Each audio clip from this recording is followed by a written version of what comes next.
আফ্রিকার পক্ষ নিয়ে প্রতিবাদ করে একই বললেন তামিম ইকবাল। বিস্তারিত দেখুন পুরো ভিডিওতে। দর্শক, জয়ের জন্য শেষ ওভারে 16 রান দরকার ছিল তাদের। হার্দিক পান্ডিয়ার করা 20তম ওভারের প্রথম বলেই লং অফে উড়িয়ে মারেন ডেভিড মিলার।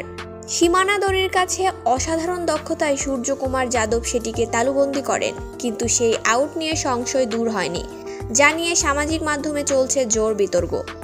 এই ক্যাচ নেওয়ার সময় সূর্যকুমার নিয়ন্ত্রণ হারিয়ে সীমানার বাইরে চলে যান, তবে তার আগেই বল শূন্যে তুলে দিয়ে মাঠে ঢুকে ফের লুফে নেন ক্যাচটি।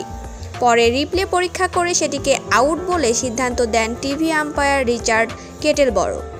কিন্তু সেই আউট দেওয়ার সময় সীমানা দড়ির দিক থেকে ক্যামেরার অ্যাঙ্গেল দেখানো হয়নি, যার কারণেই বিতর্ক লেগেছে। এদিকে লাইভে এসে আফ্রিকার পক্ষ নিয়ে প্রতিবাদ করে তামিম ইকবাল বলেন, সত্যি কথা বলতে এটা ইজি ছয় ছিল, এটা আউট হয়নি, কেননা টিভি আম্পায়ার শুধুমাত্র এক অ্যাঙ্গেল থেকে দেখেছিল, অপর অ্যাঙ্গেল থেকে দেখলো না, যার কারণে মনে হচ্ছে এটা সত্যিই ছয় ছিল। আর এক প্রকার বলাই যায় চুরি করে বিশ্বকাপ জিতল ভারত।